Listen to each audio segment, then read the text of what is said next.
Bom, boa noite para todo mundo.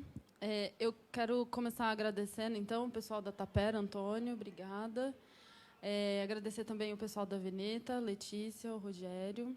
E agradecer também as pessoas que não estão aqui, que são a Marcela e o Diego, que fizeram esse livro junto com a gente também. A Marcela é designer gráfica e o Diego é serigrafista. Ele ajudou a gente com várias coisas e também com a tradução de um dos panfletos que a gente inseriu. Eles não estão aqui, mas vou agradecê-los de toda forma. Bom, então, o Antônio falou relançamento, parece que é uma coisa que aconteceu no lançamento foi muito tempo atrás, né? Mas, na verdade, o lançamento desse livro foi um mês atrás. A gente fez, na verdade, em maio, ele foi para as livrarias, meados de maio, mas a gente fez um lançamento mesmo na Matilha Cultural no mês passado. E aí conseguimos combinar esse novo evento para falar de novo sobre esse livro e tudo mais. Bom, então, eu sou cientista social, me formei pela Unesp e também me formei em letras pela USP, estudei um tempo na França, tal. Não sou especialista propriamente dita em maio de 68, nunca fiz pesquisas institucionais, digamos assim, ligadas a isso, né? É muito mais uma paixão. Eu sou uma amante desse tema, faz uma década pelo menos que vinha estudando, lendo e tudo mais. Ao contrário do Eric, depois ele fala um pouco sobre ele. Ele tem uma pesquisa sobre o Guy Debord. Bom, então, eu acho que todo mundo que está aqui deve ter deve ter ideias, né, sobre o que foi o Maio de 68. Não sei se vale a pena eu descrever tudo e apresentar esse evento, né? Mas, bom, de toda forma, vou explicar um pouco o que... Vou pegar o meu próprio livro aqui, peraí.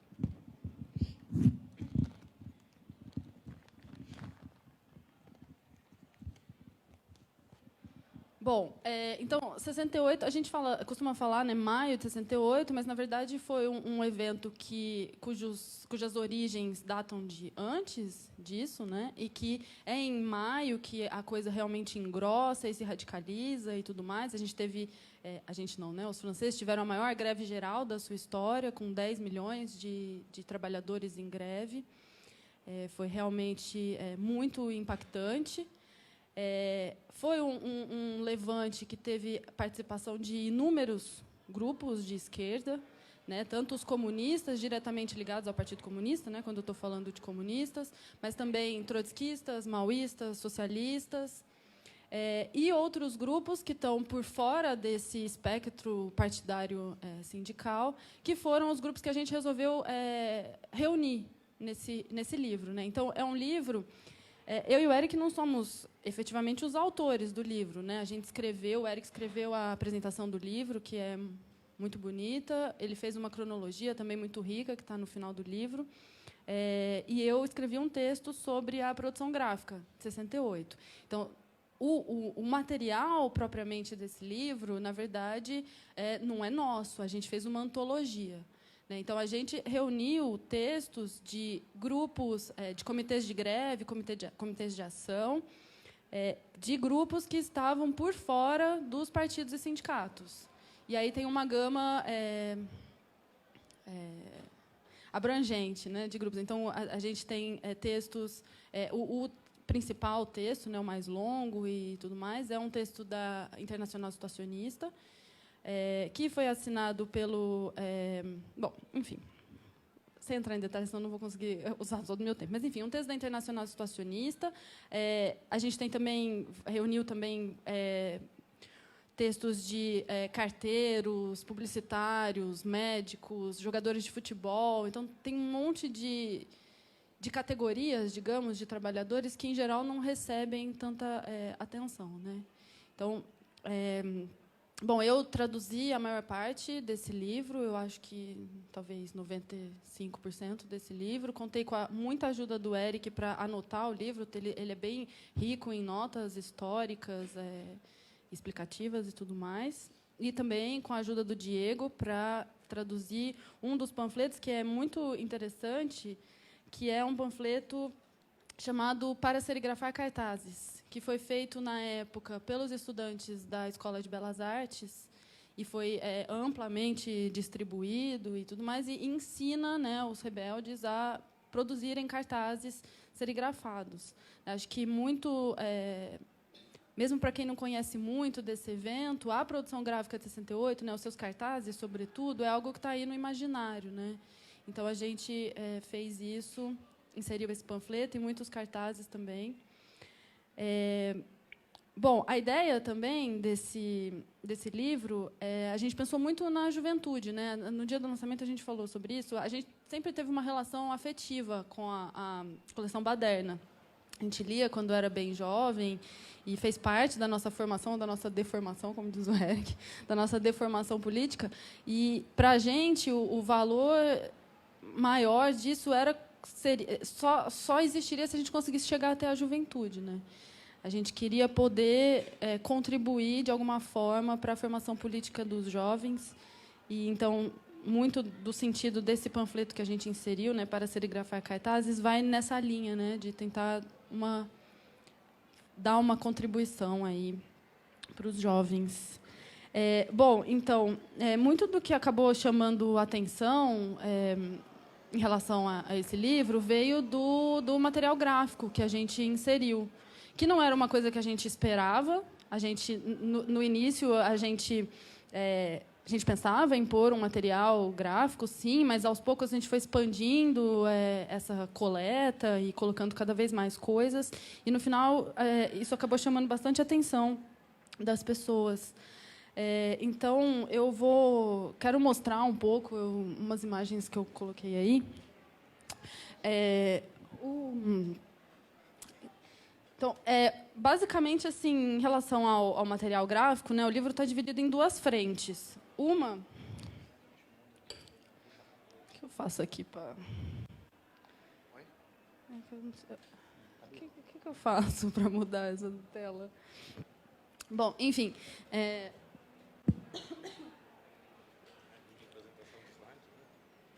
que tem uma coisa ali que não muda. Bom, então, são basicamente duas frentes, né? Uma é a produção gráfica.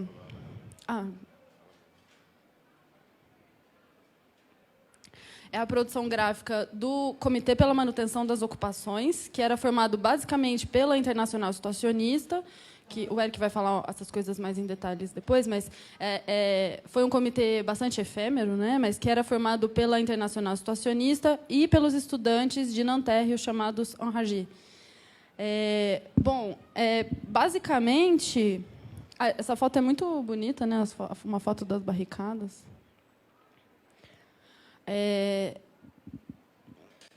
Tentar botar nos cartazes. Bom, esses são os cartazes do Comitê pela Manutenção das Ocupações. São cartazes que são muito fáceis de reconhecer, eles têm uma estética bem marcada. É sempre esse fundo negro com as maiúsculas brancas por cima. Então, esse é a ocupação das fábricas, abolição da sociedade de classe, fim da universidade e o poder aos conselhos de trabalhadores. Deixa eu ver se eu pus mais um. Bom, e aí, então, esses cartazes do Comitê pela Manutenção das Ocupações são bem marcados, digamos assim, é muito fácil identificar. E uma das coisas mais... Bom, então, a gente sabe que cartazes revolucionários fazem parte da história dos levantes, ao menos dos levantes modernos, né, desde a Comuna de Paris, eles fazem parte, né? Então, nesse sentido, não foi nenhuma novidade o que aconteceu em 68, nessa produção gráfica de cartazes. Mas algo que foi bem, digamos, típico aí também, típico no sentido de ser algo singular, foi a produção de quadrinhos. Né? Foram produzidos muitos quadrinhos. E esses quadrinhos, que eu vou mostrar os que também foram feitos pelo Comitê pela Manutenção das Ocupações, eles se valiam de um método específico, que era um método desenvolvido, não exatamente, mas definido com seu alcance político pela Internacional Situacionista, que é o chamado método do desvio. Na verdade, o desvio foi algo que já existia desde os dadaístas, né? O Marcel Duchamp, por exemplo, fazia muito isso, essa apropriação de um material já existente e o seu desvio. né, de várias formas. Nesse caso, no caso dos quadrinhos do CMDO, do Comitê pela Manutenção das Ocupações, o que se passa é que são quadrinhos que estavam circulando, né? Nessa época, os quadrinhos já eram um produto de massa, da indústria cultural e tudo mais. E o que acontece aí é a substituição dos textos nos balões por diálogos revolucionários, né, de conteúdo teórico ou prático. Bom, esses quadrinhos... Bom, está dando para ler, né? Dá para ver. Então, aqui, por exemplo, é um quadrinho com um trecho da Arte de Viver para as Novas Gerações, que eu não sei se vocês conhecem, mas é um livro do Raul... Eu sempre falei Van Eyck, mas o certo é Vanejan, sei lá. Ele é belga, né? Enfim. Então, aí, né, de conteúdo teórico, então, são passagens do livro que são transpostas, né, para os balões. Esse é um trecho da Sociedade do Espetáculo, do Guy Debord, que também está aí transposto. Esse é um panfleto dos trabalhadores da Sud Aviation, que era, né, porque não existe mais essa empresa, uma empresa de uma indústria aeronáutica. Bom, então, esses quadrinhos todos eles seguem esse método, né, o chamado método do desvio. Aqui você tem uma imagem do James Bond, né, e a fala substituída nos quadrinhos. Tem vários aí. E o que era interessante desses, tanto dos cartazes quanto dos quadrinhos do CMDO, além de toda essa questão do desvio e tudo mais, é que eles eram impressos em offset em gráficas ocupadas, né? Então, tem também aí um desvio do próprio modo de produção, né? do uso do maquinário. Aqui atrás, esse cartaz ele é bem interessante também, né? Ele, na verdade, ele desvia um panfleto da época da Revolução Francesa. Ele é bem legal. Não dá para ler aí, eu nem lembro de cor também como é que era o original. Mas, bom, o original, que é do Sies, falava, né, o que é o terceiro estado? Cadê? Onde que eu nem consigo ler? O que é o terceiro estado? Tudo. Ali ele pergunta, o que pode o movimento revolucionário agora? Tudo. Aí no panfleto original estava, o que ele tem sido até agora? Nada. E ali, né, o que ele se torna nas mãos dos partidos e sindicatos? Nada. E aí no original também estava, o que ele quer? Tornar-se alguma coisa. E aí ele coloca também o que ele quer, a realização da sociedade sem classes pelo poder dos conselhos operários. Então, realizando esse desvio também no próprio cartaz. Bom, então, isso por um lado. Aqui é um quadrinho do Tarzan. É engraçado até. Uma questão... esse quadrinho é muito bom, porque daí é quase uma descrição da teoria, né, revolucionária desses quadrinhos. Eles estão falando ali embaixo... Os enragés e os situacionistas publicam quadrinhos muito engraçados. Aí o outro responde, não será uma nova concepção da praxis revolucionária? E aí eles respondem, né? Claro, o desvio de quadrinhos, forma proletária da expressão gráfica, realiza a superação da arte burguesa. Então, essa é quase é a própria teoria, né, revolucionária desses quadrinhos. Bom, então, aqui tem um monte que eu fui colocando, eu não seleciono, não tem todos que estão no livro, mas boa parte.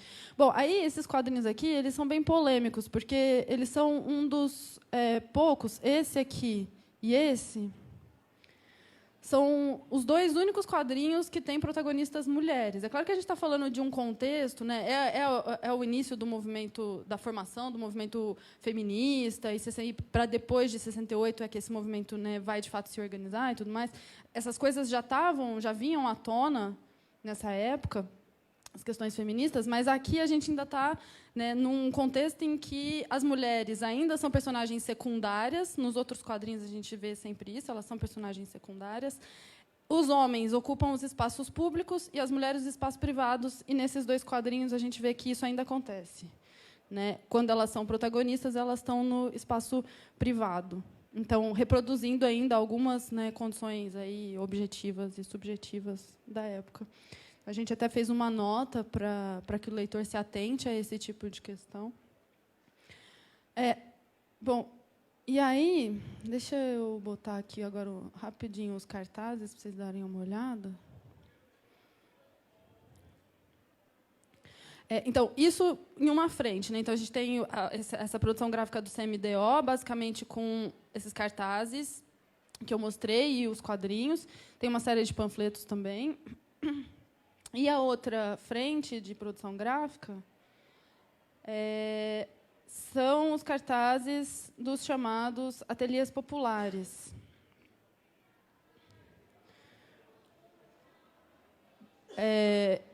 Então, como eu disse... Deixa eu tentar voltar aqui. Será que tem algum jeito assim de botar... sem zoom.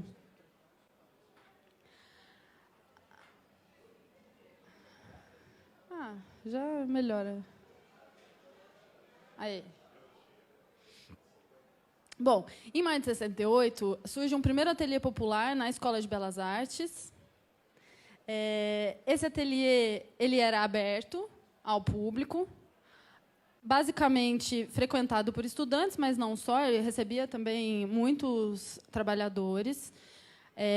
Depois que é inaugurado, então, o da Escola de Belas Artes, esses ateliês começam a se espalhar, não só por Paris, mas pelo interior também. Então, a gente tem alguns cartazes que são assinados pelo Ateliê Popular de Marsella, de Toulouse, enfim, né, esses ateliês se espalharam bastante pela França. Nesses ateliês, a produção era também coletiva. É claro que alguns cartazes, quando você começa a observar muito bem, embora eles não sejam assinados, né, eles são anônimos, né, como produto coletivo, mas você começa a perceber que existem alguns artistas, né, que você vai reconhecendo os traços desses artistas. Bom, esse é o da capa, mas a gente colocou vários, assim, esse, por exemplo, a gente colocou porque a gente inseriu um panfleto do Comitê dos Jovens Médicos, então a gente resolveu colocar esse também, né? Denunciamos a psiquiatria policial. No final do livro, se alguém for olhar depois, tem as legendas com todas as informações, a técnica, o tamanho, a cor e tudo mais. Está bem completo, assim. E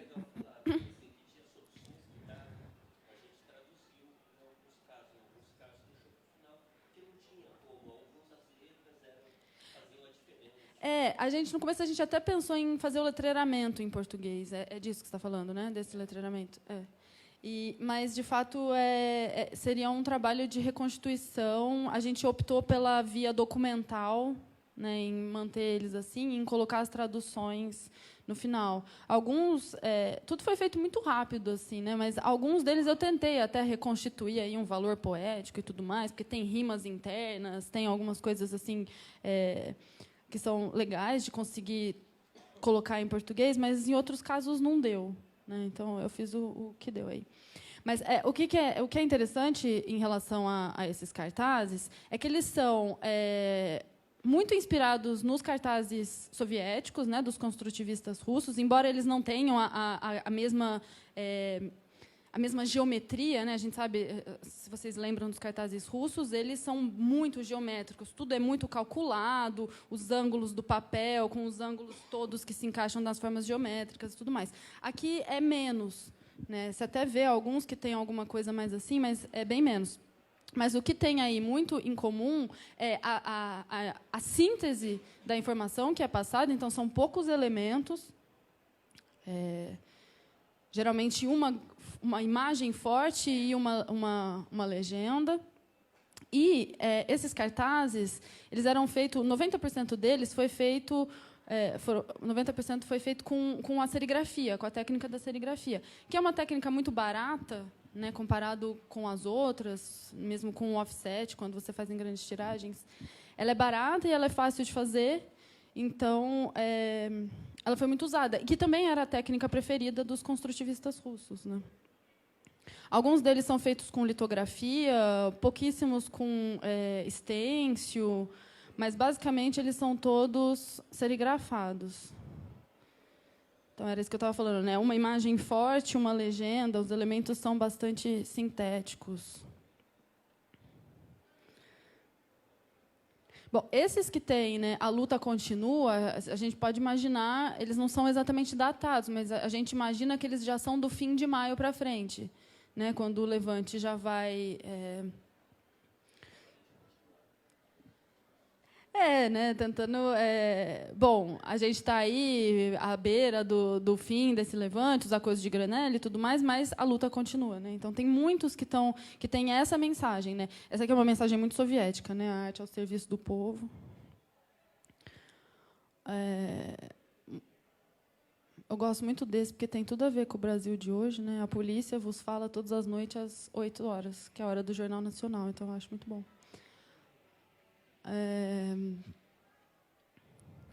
Bom, enfim, muitos deles têm essa mensagem, a luta continua. Vários deles também têm uma referência muito explícita ao De Gaulle, os que têm um narigão, assim, né? A galera praticando bullying forte com o De Gaulle. Para além da política, né? Acho até meio complicado, mas é bem evidente. Assim, mais um, a luta continua. Bom, então, acho que é isso. Tem muitos cartazes aqui, eu não vou mostrar todos, porque o Eric vai falar, o professor também. Bom, acho que é isso. Olha lá o nariz que eu falei. Bom, é isso. A gente fez um livro pensando na juventude. A gente espera que esse livro chegue até a juventude, que possa, de alguma forma, contribuir com a formação política nossa, de brasileiros. E acho que é isso.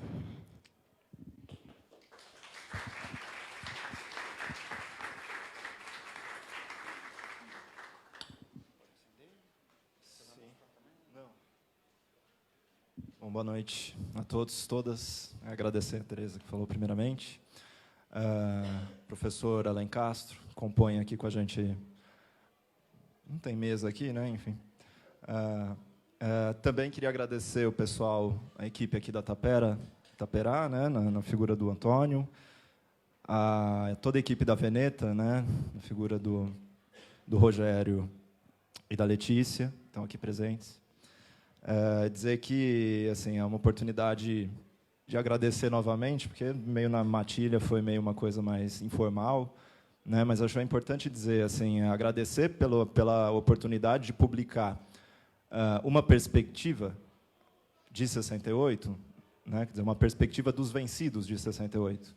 A gente retomar uma concepção benjaminiana da história, sem entrar em teoria, né? Mas, quer dizer... 68 é um evento que tem sido muito desqualificado, né, e deslegitimado pela historiografia de 68, enfim, pelas discussões acadêmicas de 68, né, onde há um certo um abismo, né, entre a teoria e a prática revolucionária. Enfim, é um trabalho... Isso tem um filósofo francês contemporâneo, Serge Audier, e ele fala desse trabalho de deslegitimação e desqualificação de 68, que se verifica no espectro, tanto no espectro de direita quanto de esquerda, né? Então, assim, você tem a desqualificação tipicamente golista, né? Ou dos golistas, dos governistas, né?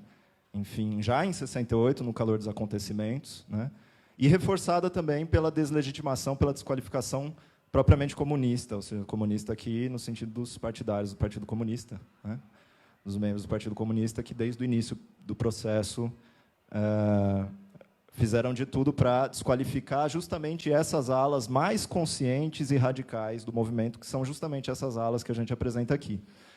Então, agradecer, isso não é pouca coisa. Esse texto, o livro, como vocês viram, ele tem um importante aspecto gráfico.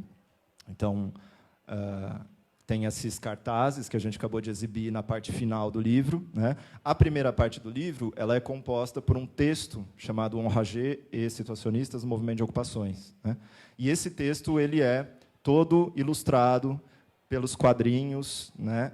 Pelos quadrinhos desviados, pelos cartazes, por algumas fotos.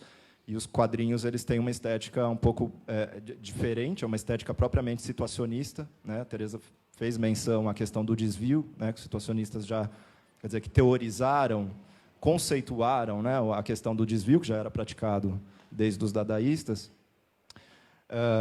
E esse texto, esse primeiro texto que eu fiz referência, ele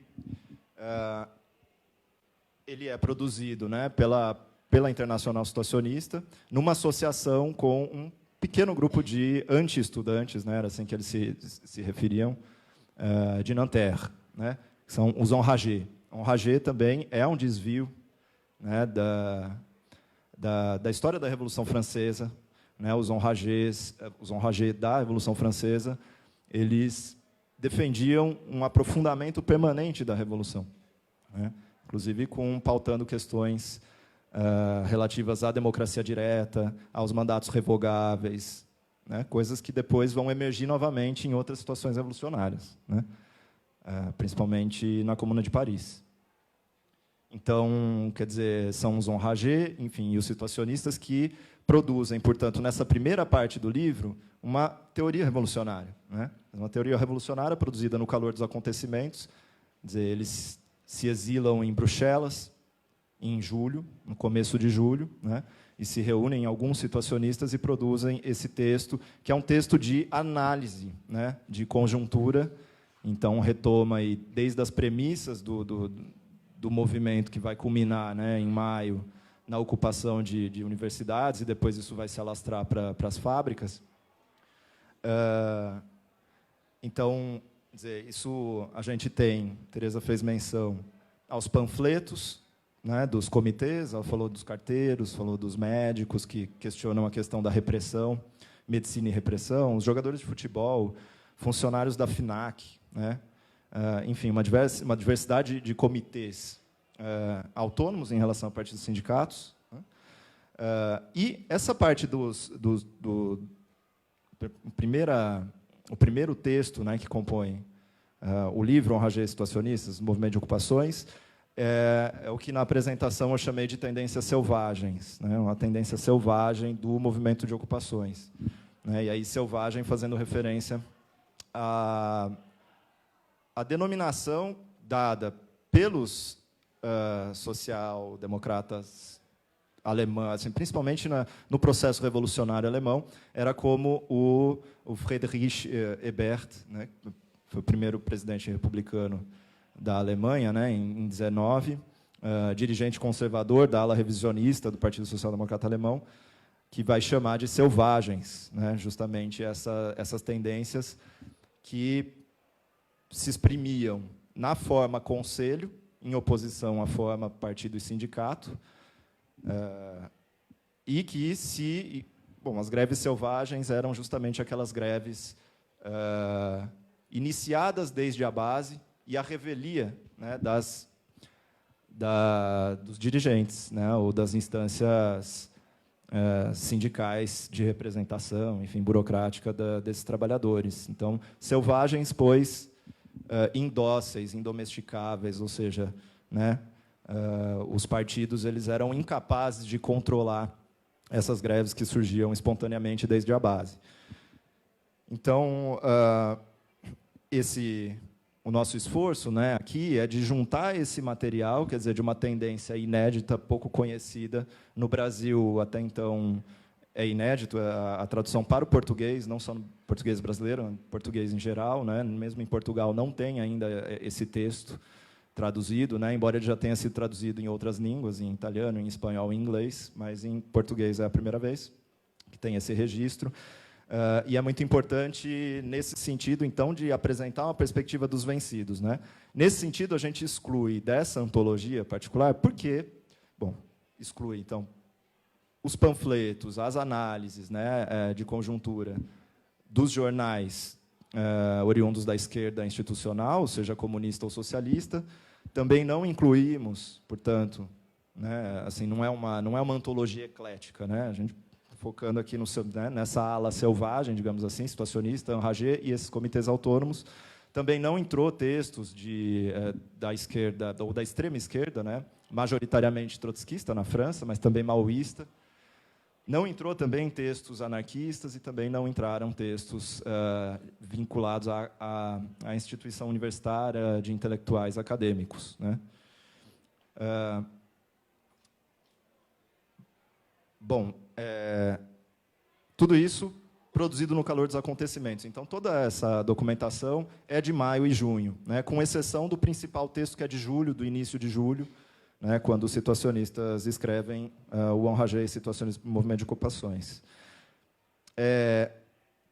Produzido no calor dos acontecimentos, então, por organizações minúsculas, no plano quantitativo, né? Então, a Internacional Situacionista é um grupo que reunia poucos artistas de vanguarda, intelectuais e artistas, né, europeus. A Internacional Situacionista é uma organização fundada em 1957, né, então, assim, é um período de crise do movimento comunista internacional, né. Nos anos 50, você tem em Berlim Ocidental um levante operário importante contra a burocracia stalinista, né, vinculada ao Partido Comunista. E, em 56, né, a gente tem a Revolução Húngara, né? Enfim, dizer, é nesse contexto, né, que os situacionistas formam a sua organização, uma organização que, embora fosse minúscula no plano qualitativo, ela no plano quantitativo, perdão, no plano qualitativo é que reside exatamente a força, né, da IS. Não no plano quantitativo, no plano qualitativo. E, através das suas análises, né, portanto, então, eles fundam em 57 a Internacional Situacionista. E, de 58 a 69, eles publicam 12 números de uma revista chamada Internacional Situacionista, que contém diversas análises. Eles vão evoluindo de posições mais estéticas para cada vez mais próximas da política revolucionária, né? E é nesse aspecto qualitativo que reside, então, a capacidade de persuasão, né, de contágio das ideias situacionistas. Isso pode ser diagnosticado pelo relato de 3 protagonistas daqueles meses, né? Um deles, o Combandi, que dispensa apresentações, que diz que os 3 principais textos dos situacionistas, A Arte de Viver para as Novas Gerações, Sociedade e Espetáculo, e A Miséria do Meio Estudantil, que é de 66, os outros 2 de 67, todos eles precedem o 68, isso é importante, né? O Combandi diz que esses 3 textos tiveram uma certa influência na formação do 22 de março, né? Isso tem nas referências da apresentação do nosso livro, tem lá direitinho para quem se interessar na pesquisa, se aprofundar, etc. Também o Pierre Grappin, que era diretor da Faculdade de Nanterre, né, onde efetivamente explode, né, o maio de 68. O Pierre Grappin diz que, normalmente, né, no começo do ano, os estudantes voltavam prontos para fazer os exames, né, e, naquele ano, nada de semelhante aconteceu, justamente pela influência de grupos situacionistas. Isso é uma entrevista que ele dá em 98, né, na efeméride dos 30 anos, sempre tem essas edições comemorativas, né, nessas datas decimais. Então, ele fala dessa influência, né, e dá para diagnosticar, então, o alcance da teoria situacionista, né, naquele meio.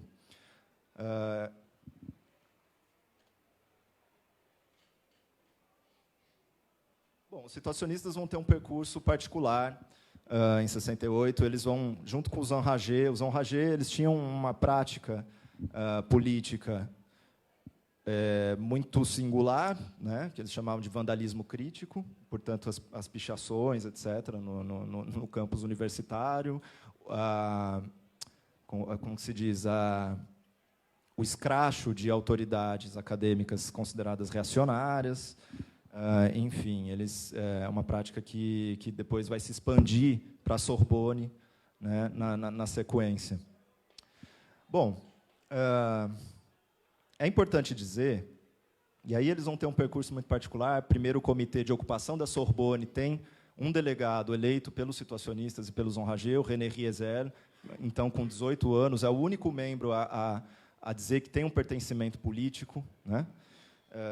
E, enfim, depois, por uma série de manobras dos grupos trotskistas, eles rompem com esse comitê de ocupação e vai formar o Comitê Enragé Situacionista, que depois se converte no Conselho pela Manutenção das Ocupações, né? Portanto, essas organizações que a gente traz, elas todas se cristalizam na forma comitê ou conselho, né? Então, Só para concluir, né, a Tereza até tocou nesse assunto, que a minha formação, a minha especialização é no Guy Debord, que é fundador da Internacional Situacionista.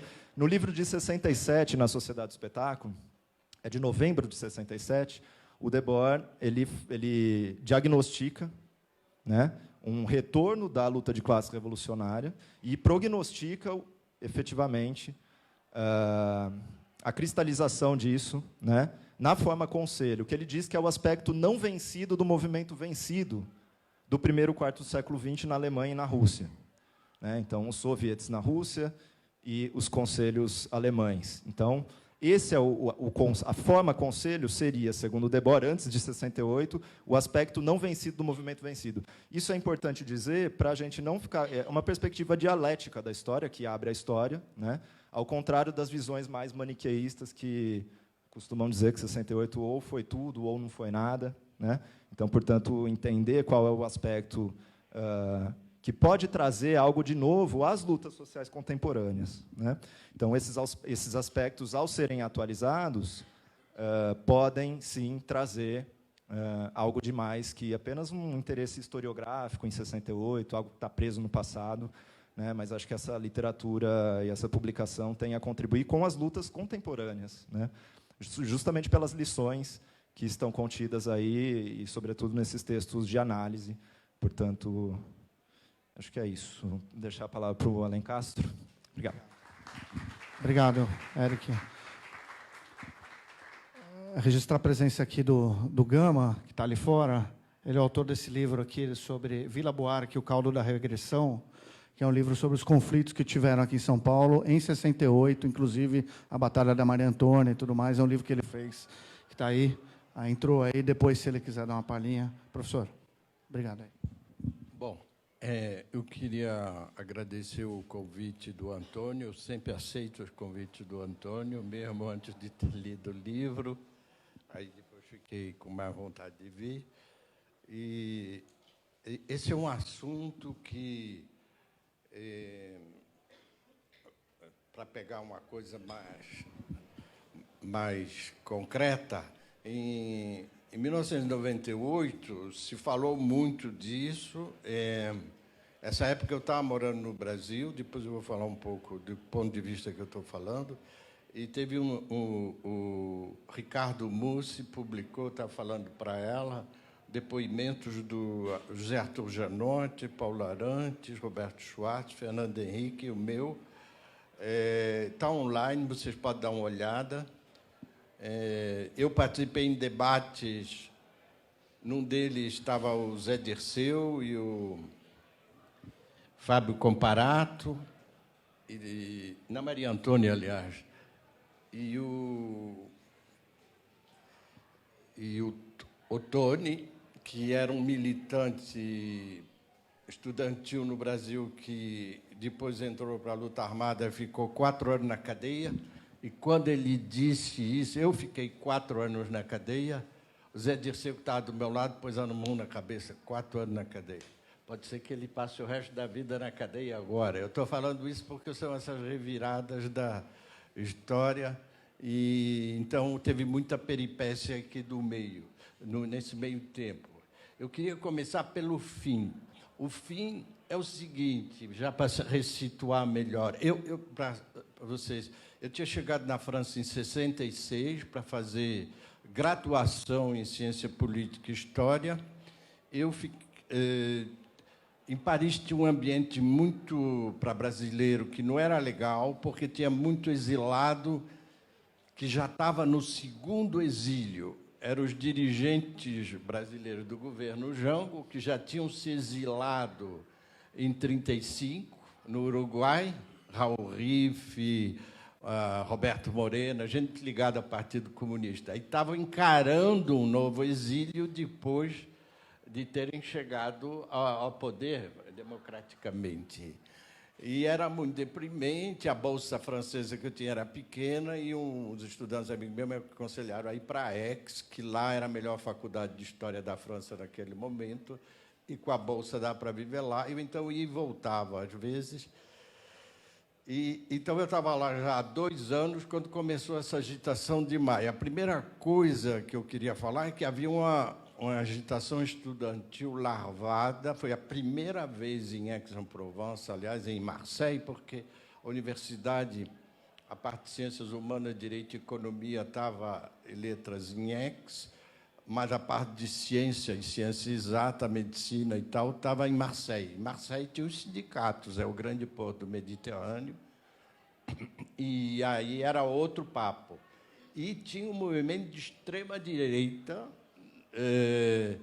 que vinha na saída da faculdade de capacete, porrete e agrediu. Uma vez, a primeira vez que eu vi isso, eu fiquei estarrecido, porque isso se esperava da polícia, mas não dos seus colegas de aula. Então, havia essa polarização muito grande, sempre houve, uma agitação estudantil. Quando começa maio, a coisa foi tomando um rumo muito surpreendente, porque no dia 13 de maio, que é um dia-chave, começou-se a dizer De Gaulle, 10 ans, ça suffit, nas manifestações, 10 anos, basta. Ora, De Gaulle, para a gente que era do terceiro mundo, era o cara anti-americano, é um cara que estava numa linha independente. Nós não achamos legais, eu e os amigos africanos, o negócio de tirar o De Gaulle.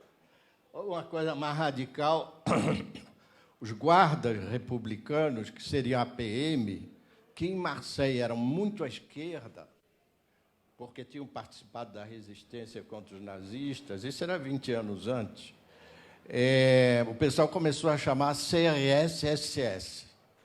CRS, que era a Companhia Républicaine de Sécurité, SS, como os nazistas. Eu vi um cara, que era pai de uma amiga minha, estudante, chorar, dizendo que ele não aceitava isso, ele tinha combatido os nazistas, ser chamado. Eu estou falando como, no começo, foi muito esquisito. E aí estão coisas que a gente tem que distinguir. Primeiro, eu vou distinguir o que estava acontecendo na França. Houve, então, essa insatisfação estudantil que estava pipocando em Paris, porque sempre houve uma desconfiança de todo o poder político, de direita e de esquerda, dessa concentração de estudantes na Sorbonne. Tem até na Rue Monge, que é um pouco mais longe, uma companhia de guarda a cavalo, que está lá. Agora, o cavalo, de vez em quando, eles saem para passear a cavalo, os guardas todos armados, mas foi feita ali por causa da Sorbonne, no século XIX já. E havia, então, essa coisa de descentralização das universidades, porque havia o boom demográfico do pós-guerra e estava saindo estudante por ladrão nos anfiteatros. Aí criaram a Universidade de Nanterre e tinha uma residência universitária. O pessoal de Nanterre estava muito isolado, isolado fisicamente. Não tinha o RR ainda, que é o metrô rápido. Você vinha de trem até a Gare de Saint-Lazare e chegava ali, pegava o metrô, cada um ia para um lado. Não tinha nada para fazer em Nanterre, era um lugar inteiramente isolado. E eles começou a haver um protesto nas residências estudantis. Eles aí foram suspensos e eles vieram para a Sorbonne, e ocupar a Sorbonne é facílimo. Basta 38 estudantes, porque as portas que ficam abertas são muito pouco, agora até menos. Para ocupar a Sorbonne basta 10, porque tem 2 entradas. E a polícia não pode entrar lá dentro. É uma coisa que vem desde a polícia da rua, não pode invadir. Tem que haver um crime e o presidente da universidade chamar, claro. Mas se o presidente não chamar, a polícia não pode ir. Quem faz a vigilância interna são os seguranças internas, que são amigos dos estudantes e protegem. Eu vivi 37 anos no Quartier Latin como professor, como estudante, como professor. Eu vi dezenas de manifestações ali, alguma muito pesada. Esse é o primeiro ponto. Nunca houve morte, a polícia não atira. Primeira comparação a ser feita. Quando se compara com coisas da França, como a Comuna de Paris, grande, uma Em maio de 68, a polícia republicana não atirou. Não se atira nem estudante, nem operário. Claro que acontece aqui e ali, um cara perde a cabeça, houve um polícia que morreu porque levou um pavê na cabeça. Aliás, o pavê, que é o paralelepípedo, eu queria dizer, é um cubinho deste tamanho, que era muito fácil de tirar do chão e jogar. Eles agora asfaltaram tudo, mas ainda tem lá em cima, na Place de la Contrescarpe, lá para cima, ainda tem lugares que vocês podem ver. Não tem nada a ver com o paralelepípedo do Rio de Janeiro ou de São Paulo, que precisa ser halterofilista para jogar a 5 metros. Então, primeira coisa, são coisas muito diferentes. Tinha a Guerra da Argélia, ainda estava muito presente. A Guerra da Argélia foi uma guerra terrível, ela durou 8 anos, morreram dezenas de milhares de soldados e, sobretudo, veio 1 milhão de colonos de volta para a França. Os franceses estavam na Argélia desde 1830. Não tem nada a ver com essas descolonizações recentes. Portugal em Angola, tinha 300 mil portugueses em Angola em 74 e 70% não tinham nascido lá. Os colonos franceses na Argélia estavam lá desde 1830. Então, foi uma coisa traumática. Tinha havido atentado contra o plano de paz que o de Gaulle fez. Ele escapou de vários atentados por grupo terrorista de extrema-direita. Tinha uma polarização, então, e os estudantes participavam nisso. Quando começou a greve, dia 13 de maio houve uma greve e a greve não parou. De repente, ela disse que tinha 10 milhões de grevistas. O número é exato, mas tem que pôr em relação com a população. Tem 50 milhões de franceses, quer dizer, 1 em cada 5 estava fazendo greve, a maior greve do período industrial. E o filme do Moreira Salles, a tradição que você disse, eu não vou contradizer nada, porque isso pertence a um outro tópico, que é a lenda de maio de 68. Nós estávamos falando um pouco antes sobre Palmares. Palmares, o Varnhagen, eu sou historiador, a gente sabe que não tem verdade e mentira, e que cada geração refabrica o passado. O Varnhagen, quando escreveu a História Geral do Brasil, em 1856, disse que não ia falar de Palmares porque aquilo era um caso de polícia, e ele não tratava de caso de polícia. Hoje, Palmares, porque ele editou um livro sobre Palmares, também o nome do aeroporto de Alagoas é Zumbi do Palmares, é uma coisa paradoxal, porque em Alagoas que se mata mais jovem preto, e aí põe o nome de Zumbi no aeroporto, essa bagunça do Brasil também.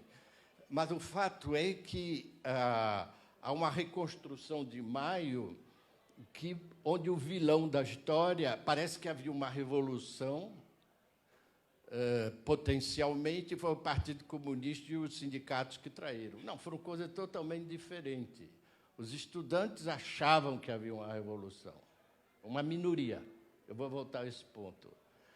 Os trabalhadores, que eram o grosso desses 10 milhões, foram arrancar a vantagem social do governo, e elas foram importantes.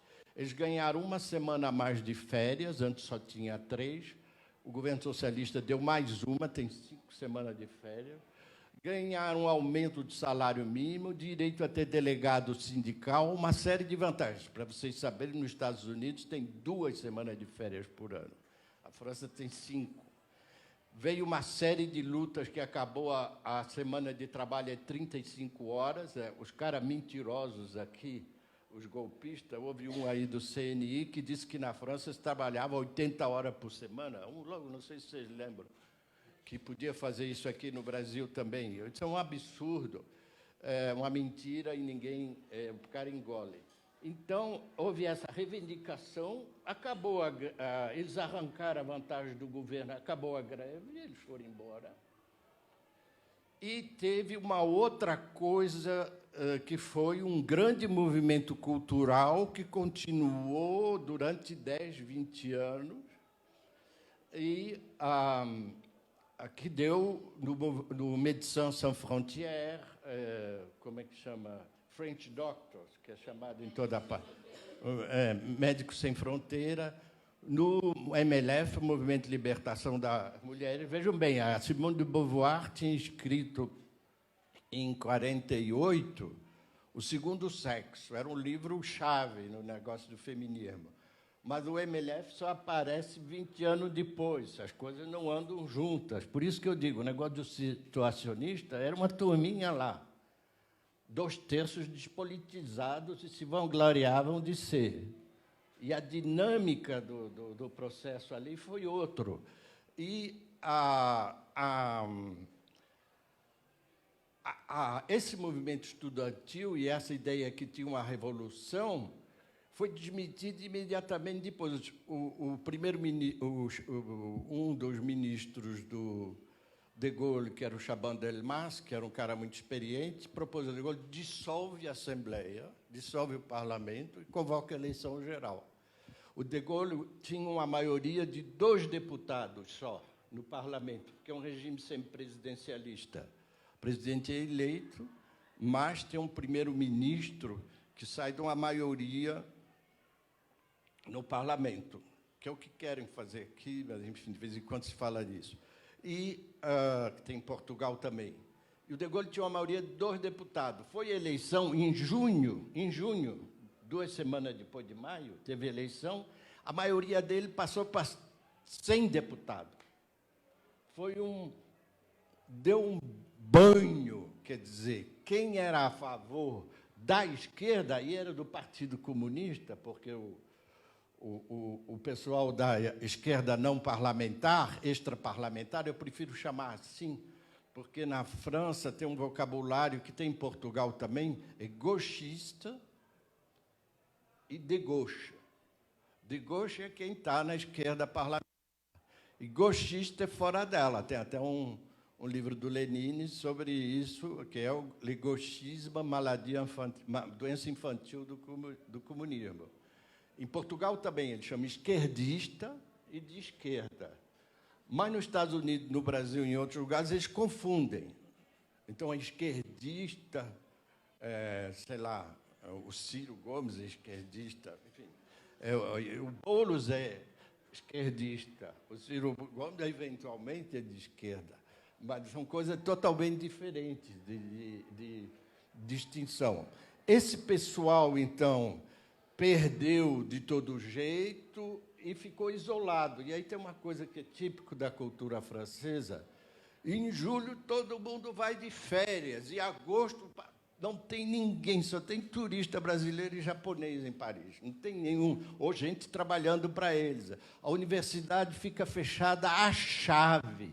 Se você manda um e-mail, eu estou pensando isso porque eu estava pensando hoje.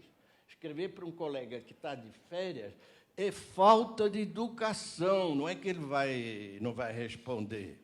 Ele vai te cobrar em outubro, ele te manda um e-mail de volta em setembro, dando uma indireta. Então, as universidades fecharam, ponto.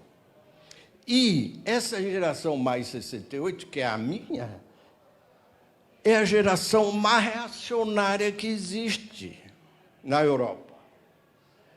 Você pode dizer que os velhos são reacionários, mas assim, desse jeito que ficou a geração de maio, é a geração que deu 40% para Marine Le Pen, para a extrema-direita Marbossal no segundo turno da eleição do ano passado, e a geração que fez o Brexit na Inglaterra.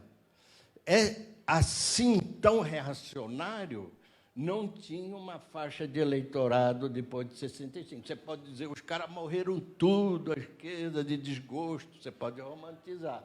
Mas o fato é que quem não morreu como eu e os meus amigos, sempre se sentiu marginal, mesmo do ponto de vista geracional.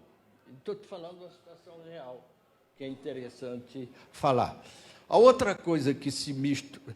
Nesse embojo desse movimento cultural, teve picaretagem descarada. Esse editor que você mostrou os afiches é o Chu. Ele pegou os afiches da Escola de Belas Artes, que era feito pelos estudantes e gente de talento com material de lá, editou em livrinho e começou a vender. E botou o dinheiro no bolso. Aí chegaram até a botar bomba na casa dele depois e tal, ele deu um jeito e criou um fundo lá. Mas essa Sônia Riquel, que é essa que faz blusa com a costura aparecendo, começou, logo no mês seguinte, dizer que aquela blusa era inspirada em Maio 68. E ficou riquíssima, virou moda. Então, tem uma série de picaretas também nesse negócio cultural. Quem tinha premonição de Maio 68? Jean-Luc Godard, o filme A Chinesa, que foi feito antes de Maio e que retratou a coisa. Quem entendeu? Ninguém. É uma coisa, aliás, desagradável, porque o Fernando Henrique, nesse depoimento da Folha, do UOL, diz que o Celso Furtado estava lá há 2 anos, encontrou ele e disse que a França estava muito calma. Mas todo mundo achava que a França estava calma. Nesse momento, em abril de 68, eu estava em Paris, que tinha umas reuniões lá de estudantes, e ninguém achava que ia sair greve, ou coisa nenhuma. Estava vendo, Berlim estava em tumulto total, porque tinham tentado matar o Rudi Dutschke, era as Páscoa Vermelha, que era o líder do movimento de esquerda em Berlim. E em Paris não estava vendo nada, o de Gaulle não entendeu nada. Tanto assim que, em 69, ele fez um referendo lá sobre um outro assunto, perdeu o referendo, que não tinha nada a ver com o mandato dele, que durava até 72, ele tinha sido eleito por 7 anos, e pediu as contas e foi embora, e morreu no ano seguinte. Não entendeu nada. A CIA, os documentos que foram publicados, não entendeu nada, ninguém entendeu nada. E o Cohn-Bendit também não entendeu nada, aliás, se diz Cohn-Bendit, porque o nome próprio na França você pronuncia. Eu digo isso porque, às vezes, eu vejo, quando eu falei Le Pen também, alguém levantou a cabeça, ele é breton, a família dela, então você pronuncia o nome conforme a região que a pessoa vem. A pessoa que diz, meu nome se pronuncia assim. Então, é Roland Garros, o estádio de tênis. E é Cohn-Bendit, é Le Pen, enfim, só para situar. O Cohn-Bendit também, e aquilo foi se desdobrando noutra coisa e foi sendo reconstruído. Há também, no plano internacional, coisas que aconteceram em 68 que não tem nada a ver uma com as outras. Só para pegar do ponto de vista democrático. Estava havendo, desde 65, nos Estados Unidos, sobretudo na Califórnia, sit-in e manifestação contra o recrutamento para a guerra do Vietnã. Porque naquela época era um sorteio, era recrutamento obrigatório por sorteio, os caras iam. Depois os americanos acabaram com o recrutamento e agora é só pobre que vai porque está desempregado ou quer bolsa de estudo. Por isso, quando você vê o nome de quem morre nessas guerras dele, é tudo Mendes, não sei o quê, Quijano, não tem nenhum nome americano tradicional, é tudo gente de imigração recente. Então, é uma coisa que durou, foi em 69 que mataram os estudantes, em 70, em Kent. Estava havendo manifestação na Alemanha, como eu disse, que tinha começado bem antes, como você assinalou, porque mataram um estudante que estava protestando contra a presença do Shah, do Irã, que é um ditador. E estava havendo, houve a Primavera de Praga, que era, uma virada liberal do regime, e as manifestações eram contra a ocupação soviética, que acabou num banho de sangue. Estava havendo, essas manifestações do Brasil eram contra a ditadura, quer dizer, é outra coisa. Se você dissesse aqui, num lugar como esse, o salário mínimo está muito baixo, tem que aumentar o salário mínimo, abaixa a ditadura. Aqui, amanhã estava fechado isso, a tapera estava fechada, a ditadura é outro departamento. Não tinha isso na França, nem nos Estados Unidos, tinha na Tchecoslováquia, e no México houve o banho de sangue, o massacre de Tlatelolco, em outubro de 68, quando a polícia tirou numa manifestação estudante, até hoje não se sabe quantos morreram. Então, foram algumas centenas. Então, isso são coisas diferentes que se globalmente pode chamar do movimento de 68. Mas, quando você vai ver de perto, elas têm uma outra conotação. Com o tempo, elas vão se achatando também. O Marcos Nobre fez, em 2013, um artigo ligando mais 68, a Primavera Árabe, o Brasil em junho de 2013. Eu acho um tremendo disparate, mas ele pode fazer.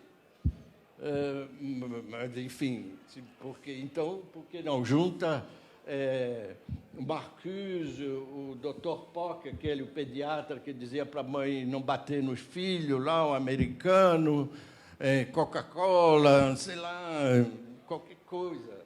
Junta aí nesse pacote também. E porque a direita faz isso. O Otávio Frias Filho, faz um editorial que é o do conservadorismo total, dizendo que mais 68 inventou a irresponsabilidade. É a versão do Sarkozy, isso, e da direita, é a versão da direita. Não era um negócio de extrema esquerda também, era um negócio festivo. Teve muita peça de teatro, o Odeon foi ocupado, o teatro do Odeon girava dia e noite, as pessoas iam discutir lá dentro do teatro. Então, não era... E depois tem uma coisa que é importante saber, de 67 a 85, chama a década encantada. Já tinha a pílula e não tinha HIV. Então, pela primeira vez, você controlava a questão da sua sexualidade sem medo de ter epidemia. Isso foi uma coisa que durou 20 anos também, tem muito a ver com esse clima que se criou. Deu para ver a virada quando veio o pânico do negócio do HIV. E, sobretudo, que veio como se fosse uma doença só de homossexual, e que eram eles que propagavam essa coisa toda. Tem coisas que ficam no registro, que aparece no livro de vocês, que na época eu não vi. Eu não vi ninguém dizer no Champs-Élysées, nem na época, fuzilem um combendite. Eu não vi isso. Você está no livro ali no timeline. Depois tem uma outra coisa... Enfim, a própria palavra enragé, ela é fabricada ex post, porque aí começaram a chamar um grupo da Revolução Francesa de enragé também. Mas não, o Combendit, quando ia discutir, dizia, eu sou o enragé. Não, o grupo de Nanterre, o 22 de março, o movimento deles e tal. É um vocabulário da direita, porque enragé é uma coisa insultante. Enragé é o cachorro que apanha a raiva. É isso, é o chien enragé, é um gato também transmite raiva. Então, entende? É alguém que vai não só te morder, mas vai te contaminar com a doença mortal. Realmente, como qualificação política, ninguém quer assumir um troço desse, só para virar o jogo. Hein? Sim, mas ninguém chegava dizendo, nós somos a facção do enragé. Sim, não chegava porque era muito pequeno. Hein? Bom, eu nunca vi isso, nunca vi. Mas porque veio um insulto e virou, mas não era geral. Não era só a direita que era contra a greve, a extrema esquerda e uma parte dos trotskistas também, eles saíram da manifestação. É porque achavam que aquilo não era uma coisa de classe média, de burguesia, de filho de papai, que não tinha nada a ver com o movimento operário. Aí eu vou terminar.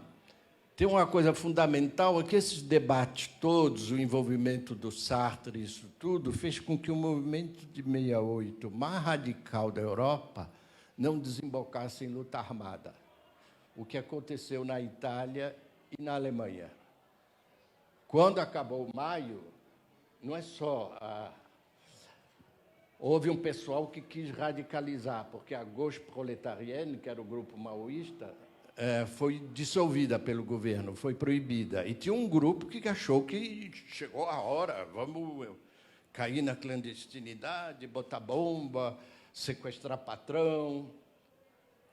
E isso foi o pessoal em volta do Sartre que ou quem falava com ele, que batia na porta dos estudantes, sem essa. Tá? Isso vai facilitar a repressão, vai dar num beco sem saída. Isso na Itália tomou proporções gigantescas, mataram o primeiro-ministro, o Aldo Moro. Na Alemanha também tomou proporções gigantescas, de atentados e tudo, e não teve na França. Então, a politização também é isso, não entrar numa roubada. E a roubada era achar que o guevarismo, que já estava se estrepando na Bolívia, ia dar certo em Paris. Entendeu? Então, perdão?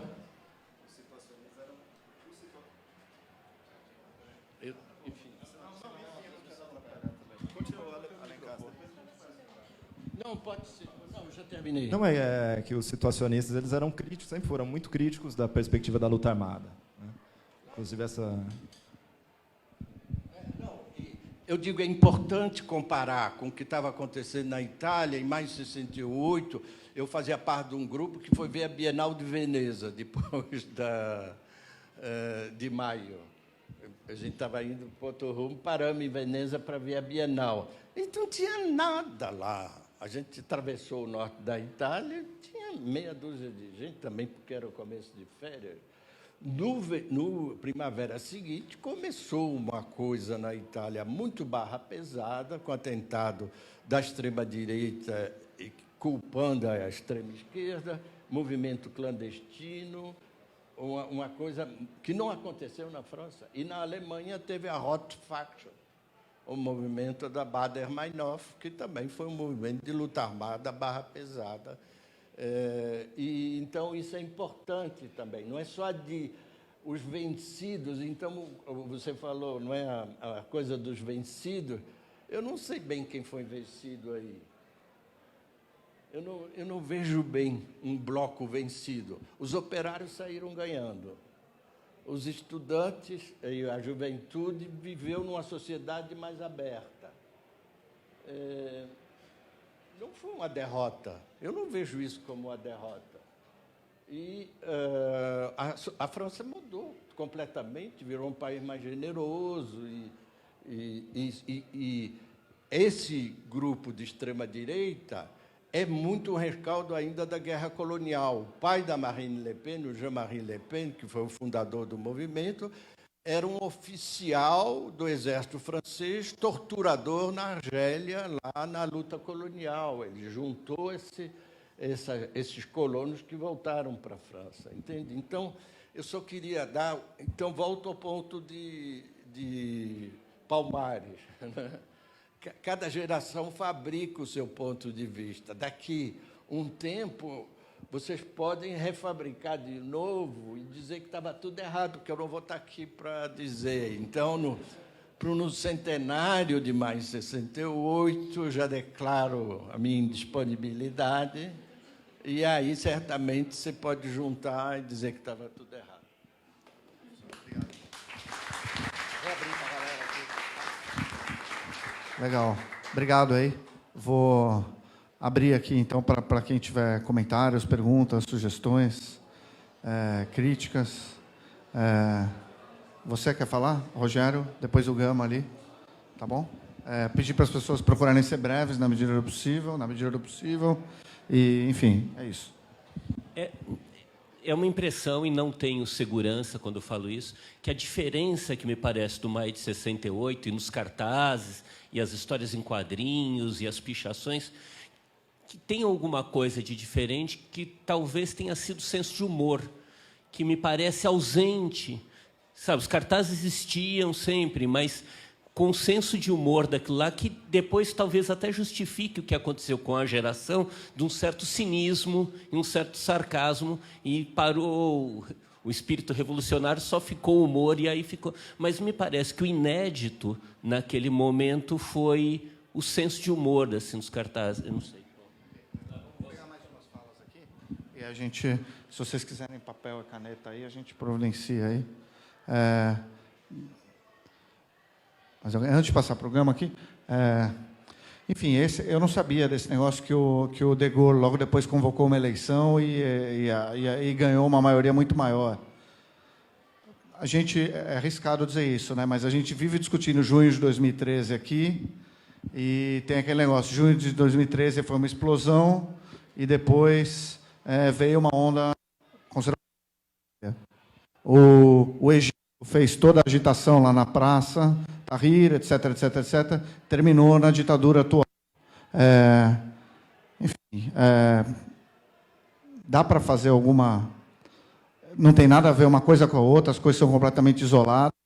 A gente dá um chutão, fazer uma correlação aí de economista fajuto, que sou eu, de que depois de períodos de grande agitação, etc., vem uma contra-reação conservadora, assim, aí chutando mais uma vez, a maioria silenciosa que ficou em casa não foi para a rua, depois, enfim, tô jogando essa bola, chutando essa bola bem alto aí para ver se... Não, Gama, vamos falar. Fala de 68 aqui. Não, eu queria só fazer uma colocação, que nós estamos falando né? Nós estamos fazendo no 68, e eu mudei aqui para Vila Buarque em 1952. Então eu fui um moleque do bairro, né? Vivia na malandragem. Pelo bairro ser muito rico, é lógico, a molecada acabou se politizando, porque aqui no bairro da Vila Buarque a gente tinha o Teatro de Arena, né? Os festivais da Record, o Cine Biju, né? E um bairro riquíssimo, o tropicalismo, aqui no Som de Cristal. O Teatro da Cultura Brasileira, que foi alugado pela TV Excelsior, que o dono foi perseguido porque foi buscar o Jango lá, ele era dono da Paner do Brasil, foi buscar o Jango lá na China, né? E lá aqui na rua Nestor Pestana, onde tinha o teatro da TV Excelsior, o Sartre e a Simone de Beauvoir vieram no programa da Bibi Ferreira. Olha o nível do bairro, né? Então, eu conversando com o Zé Dirceu, quando estava em Brasília, o Zé Dirceu falou para mim, Gama, estão falando muito de 68, mas quem viveu não está escrevendo. A gente precisa fazer alguma coisa. Então, eu me propus a escrever um texto com as minhas anotações, minha vida de malandragem, de politização, de participação ativa em 68, a tal ponto que o Zé Augusto, que morreu ali na Maria Antônia, ele morreu na minha frente, ali no bar do Zé. Ele morreu tomando tiro do CCC lá do Mackenzie. Então, eu escrevi um livro, com minhas análises, com minhas anotações, sobre tudo o que aconteceu, a história de São Paulo aqui, e a decadência que nós estamos vivendo hoje. Então, por isso eu escrevi esse livro, Vila Buarque, o caldo da regressão. Quer dizer, o que vivimos naquela época tão rica e o que nós estamos vivendo hoje. Ok. Legal, Gama, valeu. Obrigado. A gente fez o lançamento aqui também, e o Gama, além de ter escrito esse livro legal e ter esse testemunho da história, é um amigo aí da Tapera, um cara muito legal aí. Bora lá, então, aqui, enfim. Eric, Maria, a gente pode fazer a ordem aqui. Eu posso fazer uma... Tá. Bom, enfim, um comentário rápido. Eu queria, assim, uma leve interação. Assim, quem aqui conhece a teoria situacionista? Já leu? É isso. Então, é uma teoria muito inédita, muito diferente de tudo que foi produzido dessas alas mais tradicionais da esquerda, né? Agora, paralelo com 2013, é evidente que existem pontos de semelhança, assim, né? Por exemplo, o papel, claro, guardadas as devidas diferenças, né, entre o Partido Comunista Francês e quem governava o Brasil em 2013 era o PT, o Partido dos Trabalhadores, enfim. Assim como o PCF, né, ele, dizer, na França, ele gozava de uma, me fugiu a palavra, assim, de um prestígio muito forte, por conta da resistência, né, e contava com uma esquerda não comunista muito pequena e muito dividida.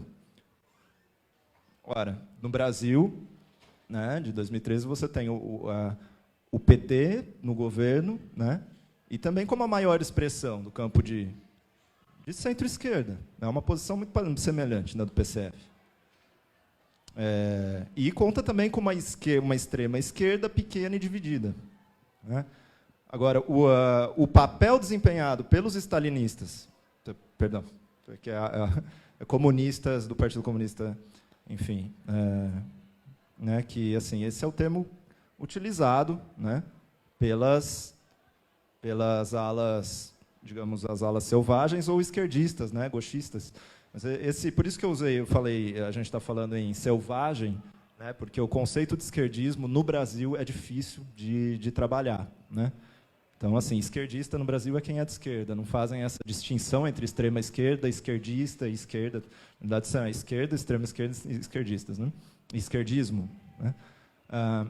Mas, enfim, o trabalho de deslegitimação, de desqualificação feito, né, por comunistas, não só pelos gaullistas, mas também pelos comunistas, em 68, com relação à perspectiva extraparlamentar, como na categoria aqui trazida pelo professor, se assemelha muito com o trabalho de desqualificação feito pelo PT contra o Black Bloc, né, contra o MPL.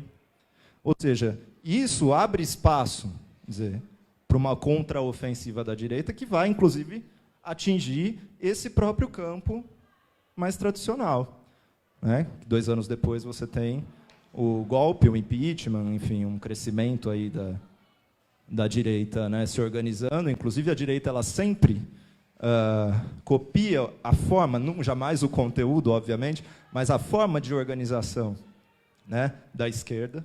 Não é à toa que MBL se refere a MPL, a ideia é essa mesmo, né? Então, bom, isso aconteceu, assim, um exemplo claro, um exemplo histórico, acho importante, que é o Otto Rühl, que é um alemão, conselhista alemão. Num texto dele, ele vai dizer que ele vai lembrar que em 1935 o Hitler ele vai proibir toda a literatura de esquerda, vai censurar, né, toda a literatura de esquerda, exceto o panfleto do Lenin contra os esquerdistas. Né? Então, assim, isso acho que diz bastante a respeito ao nosso presente. Por exemplo, o movimento de ocupações de 2015, em São Paulo, novembro, dezembro, depois vai se espalhar para o Paraná e para Goiânia, né, para Curitiba, bom, Paraná e Goiás, de forma geral, tem também, né, ocupações ocorrem no interior. Eu, nesse caso, era professor da rede em São Paulo, no interior de São Paulo, mas a gente se articulava com as ocupas aqui de São Paulo. A gente viu o trabalho de cooptação feito pelos partidos, né, e de desqualificação também. Bom, mas aonde querem chegar? Cadê o programa? Cadê a organização? E o saldo organizativo, etc., um tipo de cobrança, né, que os revolucionários, aqui essa perspectiva revolucionária, assim, falar em revolução, né, assim, precisa definir o conceito de revolução. Se revolução é a tomada do poder político, 68 não foi uma revolução, né? Ou foi uma revolução derrotada, ou foi uma revolução fracassada. Mas desse ponto de vista, dessa perspectiva que a gente traz, não há derrota. Quer dizer, essa perspectiva foi derrotada, né? Quer dizer, assim, mas ela não se colocava a tomada do poder como finalidade, né? Ela foi derrotada no sentido em que os conselhos, a forma conselho, essa forma foi derrotada, né? Enfim, acho que a Tereza podia falar um pouquinho sobre humor, a questão do humor. Eu já falei demais hoje. Não, eu acho que você tem razão, Rogério. É isso mesmo, né? São cartazes, quadrinhos feitos por jovens. Tem muito disso também, um caráter muito jovem nesses quadrinhos, mas é isso, é cômico, embora tem muitos que são mesmo assim, né, bem-humorados, embora, não sei, talvez o professor concorde comigo, os franceses não são lá as pessoas mais engraçadas do mundo, assim, né, eles não são tão cômicos o tempo todo, mas, de fato, não sei, uma questão interessante aí para pensar. Eu acho que a gente não tem muito tempo, né, o Antônio está sinalizando para nós, mas eu queria só dizer, professor, é um prazer enorme ouvir o seu relato. Respeito muito, discordo de algumas coisas, mas eu acho que isso é importante, a gente discordar, a gente poder debater e tal. Gostaria que a gente pudesse ter mais tempo para falar dessas questões, de várias coisas que você falou, gostaria de poder comentar também. Não temos, mas quero agradecer, foi um prazer enorme. Obrigada. Eu queria também dar, eu acabei não estou meio pessimista, mas eu queria dar um outro. Quer dizer, teve vencido, sim. Quem foi vencido? O pessoal que fez a Primavera de Praga, esses foram vencidos, esmagados. A cortina de ferro só vai cair bem mais tarde, não é? A Tchecoslováquia continua sob uma ditadura comunista. Os americanos continuaram a guerra do Vietnã, teve mais de 150 mil mortos depois desses anos também, não é pouca coisa. Sem contar os vietnamitas que morreram também, defendendo o país deles. Aqui no Brasil também foi uma derrota violenta, porque veio o AI-5 e a ditadura, dentro da ditadura, radicalizou, matou gente e a tortura sistematizou. Então, houve derrota. Mas está falando no caso da França, aquilo foi se dissolvendo. Eu vou dar um outro testemunho interessante. Em 80, o Sartre morreu. E ele foi enterrado no cemitério de Montparnasse. E tinha uma multidão de gente lá acompanhando o enterro. E eu encontrei lá muita gente que eu não via desde os anos 70, porque depois eu fui estudar em Nanterre também, que ainda estava o rescaldo. Em 70 eu comecei a estudar lá. E aí tem outra coisa francesa também que é curiosa. Tinha uma amiga minha que era ultra radical, estava com o filho no ombro, mas radical e que assumia risco, porque tive gente que começou a sair de Paris e, a pretexto de férias na Polônia ou na Espanha ou em Portugal, fazia um trabalho de levar panfleto, houve rede de fuga de soldado português que desertava para não ir para a guerra em Angola e Moçambique, que vinham para a França. Houve muita outra coisa além de maio, que não tem a ver com luta armada, mas são formas de resistência ampla nas ditaduras que havia ali em volta. E aí eu disse para ela, e a militância, e ela disse, o que você quer? Eu fui nomeada, porque ela virou professora do secundário, numa cidadezinha a 60 quilômetros de Paris. Quer dizer, se não está em Paris, não tem mais militância. 60 quilômetros de Paris, para ela, era igual estar em Tombuctu. Mas aí eu achei que nunca mais fosse ver, e até fomos tomar um café depois, porque com outras pessoas e tal, e eu saí dali com uma sensação nostálgica e desagradável de que era o último ato coletivo de mais de 68, ou pelo menos daquela turma que eu estava em contato. Pumba, em 81, Mitterrand ganha a eleição, tem uma festa na Bastille que juntou gente de todo canto, saiu a velha militância da toca, anarquista, todo mundo. Evidentemente, o governo Mitterrand foi conservador também por outros aspectos, mas no começo houve um entusiasmo muito grande. O Partido Comunista tinha uma coisa, a diferença do PT aí é radical. O Partido Comunista tinha uma bola de 100 quilos amarrado no pé, era fiel, a fidelidade dele à União Soviética. A União Soviética estava com a política imperialista no Afeganistão, e o colonial, e o Partido Comunista francês apoiando. O Partido Comunista italiano tinha feito lá o adjornamento, tinha se corrompido com a União Soviética, o Partido Comunista Espanhol também, e o Partido Comunista Francês se enferrou. Hoje eles têm 3% do voto, 2% do voto. A última vez que eu estava na França, eu fui votar, porque eu sou eleitor lá também, não tinha... porque voto manual, você tem que pegar o nome do candidato, a cédula. tá as pilhas. E só estava eu e uma senhora bem mais velha que eu gritando lá porque eu não tinha cédula do Partido Comunista, que eu votava porque eles só tinham 2%, eu votava neles para tentar levantar a peteca. Ali, vereador do bairro, em Belleville, que é o bairro revolucionário de Paris, onde está a sede do Partido Comunista Francês, que o Niemeyer fez, onde está a Praça de Stalingrado. Era um bairro operário. E não tinha eleitor do Partido Comunista de manhã lá na nossa urna. A gente teve que brigar. Então, o Partido Comunista acabou, aquilo mais 68, ele foi declinando, e tinha essa coisa da União Soviética. Eu acho que isso também é uma coisa que pesou. E hoje há uma evolução de mais de 68 também na Espanha, mas também na França. Os gauchistas maoístas, os extraparlamentares, viraram regionalistas. Não é só a Catalunha, não. Embora tenha gente muito de direita, mesmo de extrema-direita na Catalunha, no movimento autonomista, mas os bretons, o pessoal da Bretanha, o pessoal da Córcega, na França, o pessoal do País Basco, porque tem uma parte do País Basco que está na França também, é um pessoal que tinha militância de mais de 68 e que voltou nessa luta por retorno da língua regional contra a língua francesa como língua nacional. Então, houve várias reciclagens disso tudo. Posso fazer um último comentário, rapidinho? Tá.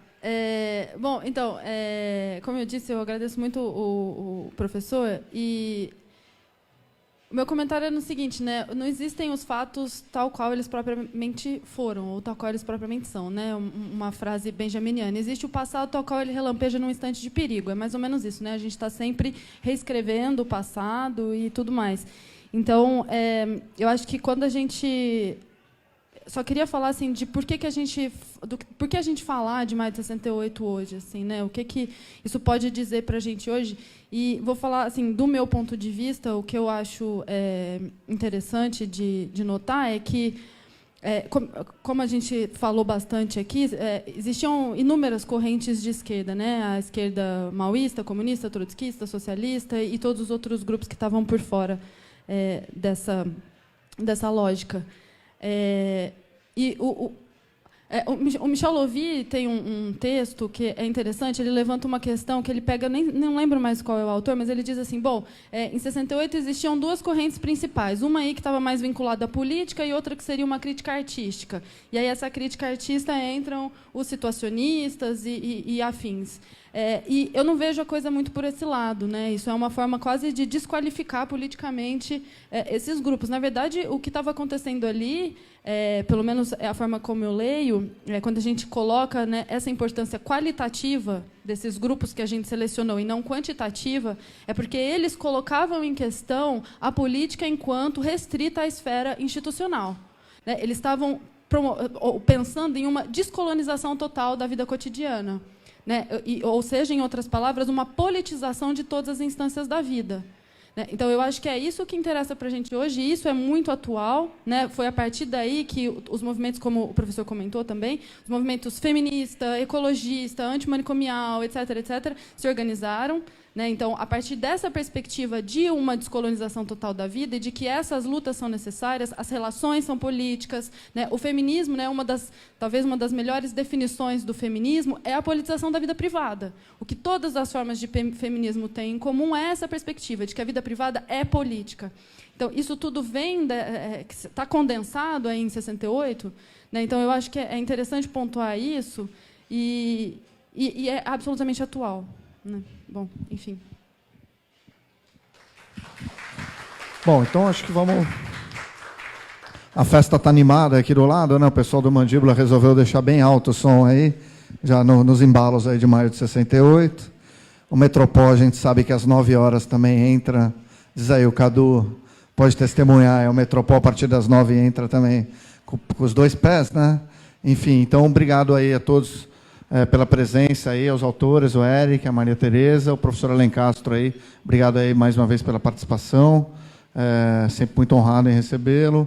O Rogério e a Letícia conseguimos fazer, enfim, foi idas e vindas aí, 89 e-mails depois, chegamos ao evento. Agora temos mais que apostou na Tapera, que acreditou na Tapera, que trouxe o lançamento da Carolina de Jesus aí, que até recentemente era o nosso maior evento. Enfim, esse ano a gente teve alguns outros um pouco maiores, mas, enfim, está marcado. É minha foto de capa no Facebook, é o evento de vocês aí.